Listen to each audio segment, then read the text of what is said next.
யோகிராம் சுரத்குமார், யோகிராம் சுரத்குமார், யோகிராம் சுரத்குமார், ஜெயகுருராயா. அனைவருக்கும் வணக்கம். நம்ம வரிசையாக மகான்களை பற்றி பார்த்துன்னு வரோம் இல்லைங்களா? அந்த வரிசையில் நிசர்கதத்தா மகராஜ் அப்படின்ற ஒரு மகான், அவரை பற்றி பார்க்க போகிறோம். இப்போ பெரும்பாலும் நான் இப்போ பேசிகிட்டு இருக்க இந்த மகான்கள் எல்லாமே யோகி ராம் சுரத்குமார் அவர்களால் பெரிதும் ரசிக்கப்பட்ட, அவரால் போற்றப்பட்ட மகான்கள். என்ன பிரச்சனைனா, நமக்கு தெரிஞ்சதெல்லாம் நம்மளை சுற்றி இருக்க, பெரும்பாலும் நம்மளை சுற்றி இருக்க மகான்கள், சித்தர்கள் கோயிலே நிறைய தெரியாது. என்னோடய முயற்சி என்னென்னா பேன் இந்தியா முழுவதும் இருக்கிற மகான்களை நம்ம மக்களுக்கு எடுத்துன்னு சேர்க்கணும் அப்படின்றது தான். அந்த வரிசையில் இப்போ நம்ம சவுத்தில் இருக்க சில பேரை பார்த்தோம். அது இன்னும் முடியலை, இன்னும் நிறைய இருக்குது. இப்போ இந்த நிசர்கதத்த மகராஜ் அப்படின்றவர் பார்த்திங்கன்னா மகாராஷ்டிரா மாநிலத்தில் பிறந்தவர். இப்போ பகவான் யோகி ராம் சுரத்குமார் எப்படி இங்கே இருந்துக்கிட்டு வேற யாரோ ஒருத்தர் அவரை பற்றி எழுதி, அதுக்கப்புறம் மேலை நாட்டவர்கள்லாம் இங்கே அவரை பார்த்து பெரும்பாலும் குருவாக ஏற்றுக்கினது இல்லாமல், வெள்ளைக்காரன்லாம் ஒருத்தரை குருவாக ஏற்றுக்கினதுக்கப்புறம் நம்ம ஆளுங்களுக்கு ஆஹா இவ்வளோ பெரிய ஆள் நம்ம கூட இருக்காரா அப்படின்ற அந்த உணர்வு ஏற்பட்டது. அது எல்லா இடத்துலையும் இருக்கிறதுக்கான சான்று இந்த நிசர்கதத்தா மகராஜ் வாழ்க்கையும் கூட. ஏன்னா 1966 அவரை பற்றி ஒரு புத்தகம் ஒருத்தர் எழுதுறாரு, மௌரிஷ் அப்படின்றவர் அவரை பற்றி எழுதுறாரு. அதுக்கப்புறமா பார்த்தீங்கன்னா 1981 8ஆம் தேதி செப்டம்பர் மாதம் 1981 இந்த நிசர்கதத்தா மகராஜ் அவரோட உடம்பை போடுற வரைக்கும் நிறைய மேலை நாட்டவர்கள் எங்கெங்க இருந்தோ இவர்கிட்ட பேசினாங்க. இங்கே நம்ம ஒரு விஷயம் புரிஞ்சுக்கணும், ஒரு குருவும் ஒரு மாதிரி. நீங்கள் அவர் மாதிரி இவர் இல்லை, இவர் மாதிரி அவர் இல்லை அப்படின்றதுலாம் கிடையாது. 5 பேர்லாம் ஒன்றா எப்படி இருக்காதோ குருமார்களும் அதே மாதிரி இருக்க மாட்டாங்க. அதாவது அவங்களோட தந்தை கடவுள் அவங்களுக்கு என்ன வேலை கொடுத்துருக்காங்களோ அந்த வழிமுறையை தான் அவங்க மக்களுக்கு போதிப்பாங்க. உதாரணத்துக்கு பகவான் ஒரு தடவை இந்த பக்தர்களோட பேசி கொண்டு இருக்கும் பொழுது அவர் இந்த வெளியில் இருக்க பன்னிங்க எல்லாம் பன்றிகள் சாக்கடையில் அங்கே அந்த சந்நிதி தெரு பக்கத்தில் கொஞ்சம் ஒரு மாதிரி அந்த இடம் நல்லா இருக்காது. அப்போ அப்படின்னா அந்த பக்கம் மலைஜலம் கழிக்கிறது அது இதுன்னு ரொம்ப ஒரு மாதிரி துர்நாற்றம் அடிக்கிற ஒரு இடத்துல தான் சந்நிதி தெரு இருந்தது அப்போ. இப்போ ஓரளவுக்கு பரவாயில்ல. அப்போ நம்ம பார்த்தோன்னா அந்த தெருக்களில் பார்த்திங்கன்னா பன்றிகள் அங்கேயும் இங்கேயும் நடமாடும். அப்போ பார்த்திங்கன்னா பகவான் அந்த பன்றிகளை பார்த்து சொல்கிறாரு, அப்பா எனக்கு கொடுத்துருக்க வேலை எப்படின்னா, இந்த பன்றிகள் அழுக்க எல்லாம் சுத்தம் பண்ணுறாருல, அந்த மாதிரியான வேலைகளை தான் அப்பா இந்த மாதிரி என்ன மாதிரி பிச்சைக்காரர்களுக்கு கொடுத்துருக்காரு. அப்போ அதாவது அவர் நம்ம காஞ்சி பெரியவர் இருக்கார் இல்லைங்களா, அவரை பற்றி சொல்லும்போது மகா பெரியவாள்லாம் அன்னப்பறவை மாதிரி. அவங்களுக்கு அந்த வேதங்களை பாதுகாக்கிறதுக்கான வேலையை அப்பா கொடுத்துருக்காரு. இந்த பிச்சைக்காரன் இந்த இந்த பன்றிகள் மாதிரி அழுக்க க்ளீன் பண்ணுறது. எனக்கு கொடுத்துருக்க வேலை இந்த மக்களாக சேர்ந்து உரையாடி அவங்களுக்கு தேவையானதை செய்கிறது, அவங்கள ஞானத்துக்கு திருப்புறது அப்படின்ற வேலையை தான் அப்பா எனக்கு கொடுத்துருக்காரு அப்படின்னு சொல்கிறாரு. இப்போ இல்லை சும்மா இதெல்லாம் ஒரு வேலையாக உட்காந்துன்னு சிகரெட் பிடிச்சிக்கிட்டு வரவங்க போகிறவங்ககிட்டலாம் பேசி சிரிச்சுக்கிட்டு அப்படின்னு வெளியில் இருக்க ஒருத்தவங்க யோகி ராம் சுரத்குமாரை பற்றி சொல்கிறாருன்னா, நம்ம ஒரு பக்தனா, அதாவது குருவோட ஒரு டிசைப்பிளாக நம்ம என்ன சொல்லுவோம், எனக்கு தெரியும் என் பகவானை பற்றி, உன் வேலையை பாரு அப்படின்னு எந்த அளவுக்கு கான்ஃபிடெண்ட்டாக நம்ம இருக்கோமோ, அதே மாதிரி வேற இப்போ உதாரணத்துக்கு சொல்கிறேன், இவர் இருக்கார் இல்லைங்களா ஓஷோவை பல பேருக்கு பிடிக்காது அவரோட வழிமுறையினால். ரஜினிஷ் சாமியார்னு சொல்லுவாங்க. ஆனால் அவரும் ஒரு குரு, அவரும் ஞானம் அடைஞ்சவர் தான். அதாவது அவரோட வழிமுறை வேறையாக இருக்கும். உதாரணத்துக்கு நான் சொல்கிறேன், நமக்கு எந்த மாதிரியான வழிமுறை ஏற்புடையதாக இருக்குமோ அந்த குருவை தான் நம்ம தேடி அடைவோம். உதாரணத்துக்கு என்னால் கால் கையெல்லாம் மடக்கி உட்காந்து பத்மாசனம் போட்டு 1 மணி நேரம்லாம் பண்ண முடியாது. என்னால் வேத பாராயணம் பண்ண முடியாது. அப்போ எனக்கான சுலபமான வழிமுறை என்னவா இருக்கும்? நம்மளை மாதிரி முயற்சி இல்லாத மக்குங்கன்னு வச்சுக்கோங்களேன். அப்படியே போகிற போது அதுக்குன்னு 1 ஹவர் உட்காந்து ஜபம் பண்ண தெரியாத, வேதம்னா என்னன்னு தெரியாத நம்மள மாதிரி ஆட்களுக்கு யோகி ராம் சுரத்குமார் குரு அமைவார். அவர் மாதிரி குரு வரணும் அப்படின்றது அவரோட அருள். அது வழி வந்து ஒரு சாதாரண வழி. வேத பாராயணம் பண்ணுறது தான் மிகச்சிறந்த வழி. நல்லா உட்காந்து கை காலை மடக்கி வந்து அப்படியே நெத்தி பொட்டில் வந்து தீபத்தை நிற்க வச்சு வந்து ஞானம் அடையிறது தான் சிறந்த வழி அப்படின்னு எதுவும் கிடையாது. எல்லாம் ஒரே வழி தான். இங்கேருந்து வந்து நான் வந்து மெரினா பீச்சுக்கு போனேன்னா நான் வந்து பீச் ஸ்டேஷன் வழியாகவும் போகலாம், நான் வந்து சென்ட்ரல் வழியாகவும் போகலாம், நான் ட்ரிப்ளிகன் வழியாகவும் வரலாம். Destination Marina beach. அதனால் எந்த குருமாரையும் வந்து நம்ம வந்து எப்பவும் இழிவாக பேசக்கூடாது. ஆனால் நம்ம குரு மேலே நம்ம வந்து ஆழ்ந்த பக்தியோடையும் வந்து முழு நம்பிக்கையோடையும் இருக்கணும். அதுதான் வந்து பகவான் எப்பவும் சொல்லுவார். இப்போ நிசர்கதத்தா மகராஜும் அந்த மாதிரி எப்படின்னா அவரோட வாழ்நாளில் வந்து இது சரியில்லை அது சரியில்லை அப்படின்ற மாதிரி ஒரு சில விஷயங்களை வந்து நமக்கு சொல்லி எது கரெக்டு அப்படின்னா நீ வந்து செய்கிற பூஜை புனஸ்காரம், அதுக்கப்புறம் வேத பாராயணம் பண்ணுறது அதெல்லாம் தேவையில்லை. அப்படி ஒரு ஓரமாக உட்காந்துட்டு நீ யாரு நீ யாரு அப்படின்றத வந்து உற்று நோக்கி கொண்டே இருந்தால் ஒரு கட்டத்தில் உனக்கு ஞானம் வரும். இது எதுக்கு எனக்கு, இது ஒன்றும் இல்லை, இது வந்து நான் யார் அப்படின்னு ரமண மகரிஷி வந்து ஒரு இது சொன்னார் இல்லைங்களா. அந்த நான் யார் அப்படின்றது, இந்த ஞான் யாருன்றது வந்து இந்த எண்ணம் எனக்கு தேவையா, இந்த எண்ணம் எனக்கு தேவையா, இந்த எண்ணம் எனக்கு தேவையான ஒரு எண்ணத்தையும் நம்ம வந்து கழிச்சு கட்டிக்கிட்டே இருந்தோம்னா கடைசியில் ஒரு கட்டத்தில் எண்ணமே நமக்கு இல்லாமல் போயிடும், நம்ம ஞானத்தை அடைஞ்சிரும். அது பகவான் ரமணரோட வழி. நிசர்கதத்தா என்ன சொல்றாருன்னா அதுதான் நான்.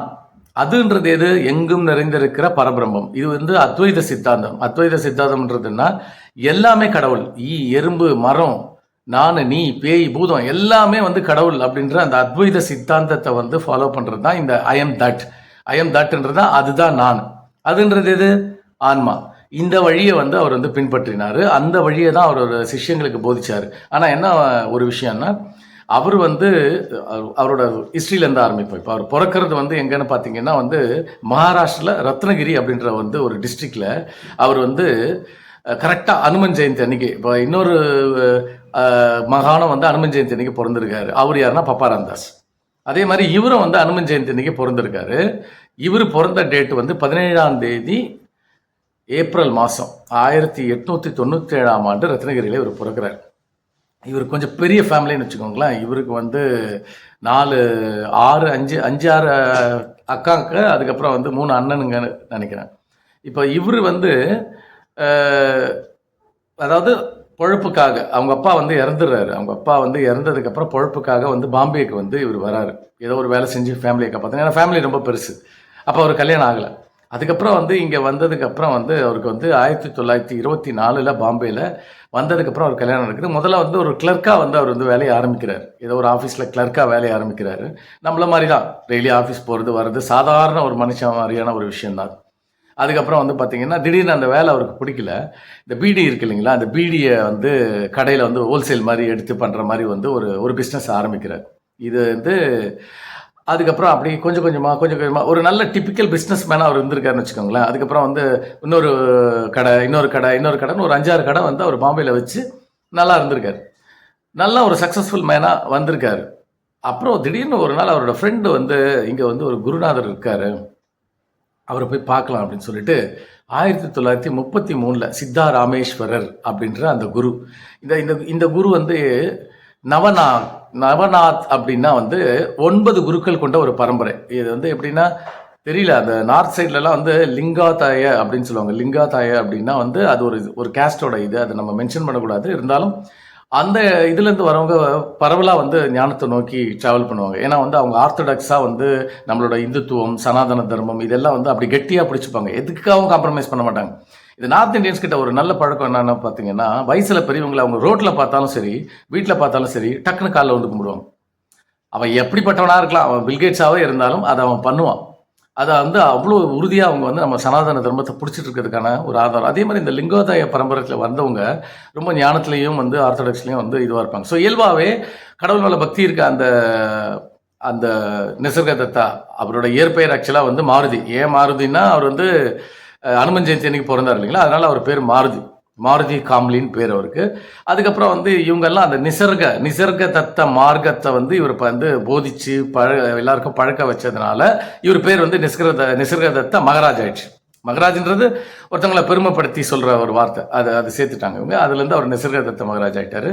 அப்போ 1933 இவர் வந்து அந்த ஃப்ரெண்டோட சேர்ந்து இந்த குருவை பார்க்க போறாரு. இந்த குருவை பார்த்த உடனே அந்த குரு குருக்களுக்கு தெரியும் வந்திருக்கவர் யார், ரொம்ப சீரியஸாக கடவுள் மேலே அன்பு இருக்கிறவா, நல்லவனா கெட்டவனா எல்லாமே ஒரு செகண்டில் வந்து அவங்க பார்த்தோன்னே கண்டுபிடிச்சிருவாங்க. நிசர்கதத்தா அவர் அதாவது மாருதியை பார்த்த உடனேயுமே அந்த குருவுக்கு வந்து இவன் ஒரு மிகப்பெரிய ஞானின்றது அவருக்கு தெரியுது.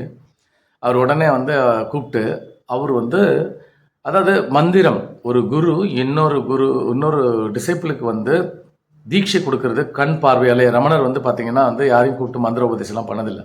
அவர் கண் பார்வையிலேயே வந்து அவர் நம்மளோட டவுட்டெல்லாம் கிளியர் பண்ணி ஞானத்தை கொடுத்துருவார்.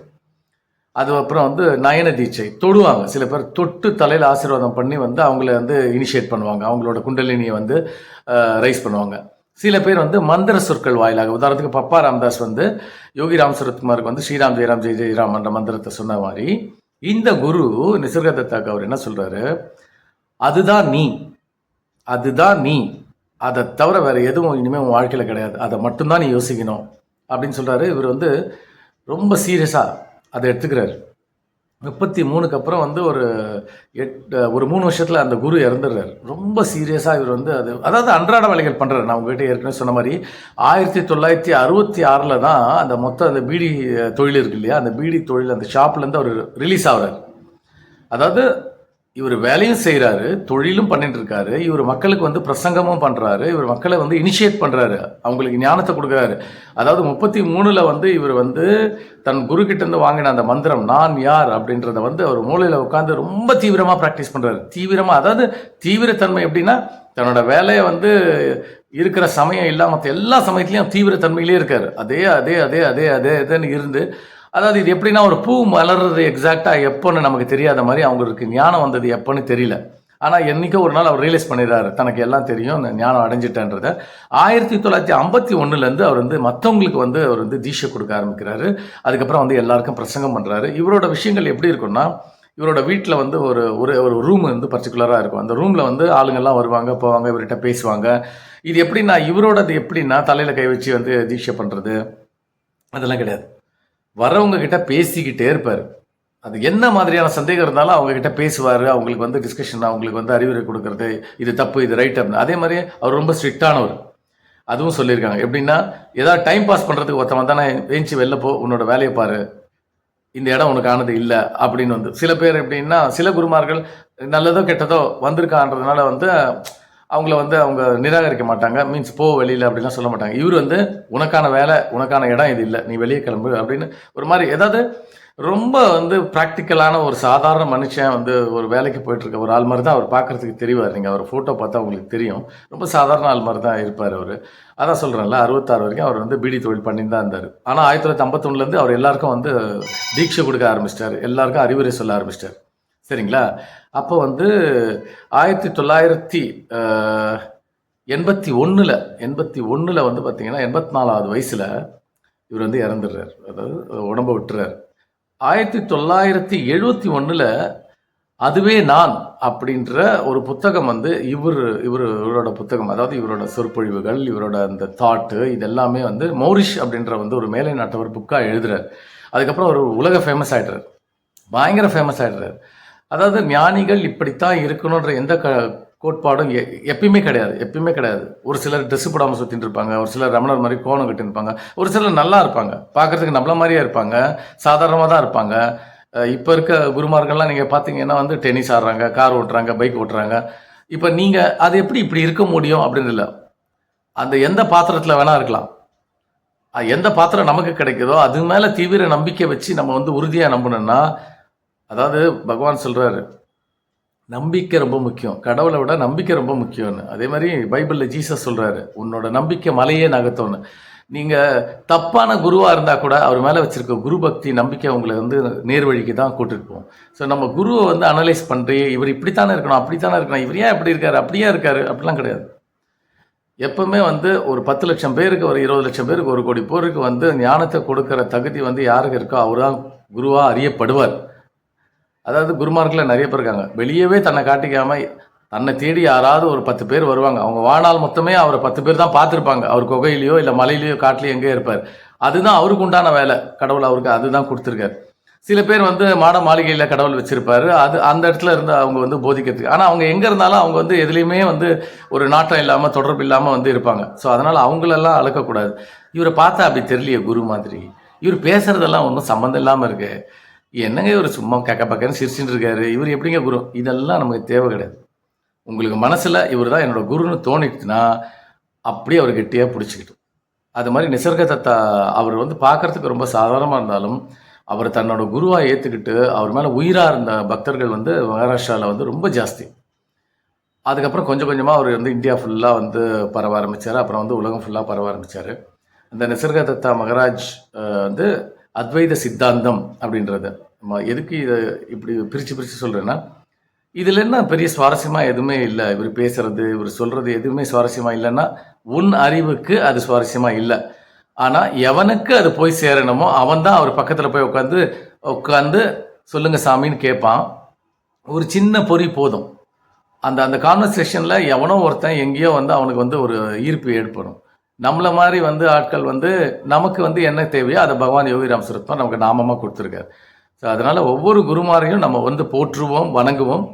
நம்ம யோகிராம் சுரத்குமார் தான் நமக்கு வந்து வழிகாட்டி. அவரால் தான் நம்ம ஞானத்தையும் முக்தியும் அடைய முடியுன்றத மனசில் தெளிவாக வச்சுக்கிட்டு நம்ம வந்து எப்பவும் குரு பக்தியில் வந்து தவறாமல் பிழறாமல் நம்ம வந்து நம்ம வாழ்க்கையை வழி நடத்தி இதை வந்து யூஸ்ஃபுல்லாக இந்த ஜென்மத்தை யூஸ்ஃபுல்லாக முடிக்கணும்னு வேண்டிக்கிறேன். இத்துடன் உங்களிடமிருந்து விடைபெறுவது உங்கள் லலிதா நவீன். யோகிராம் சுரத்குமார், யோகிராம் சுரத்குமார், யோகிராம் சுரத்குமார். ஜெய் குருராய்.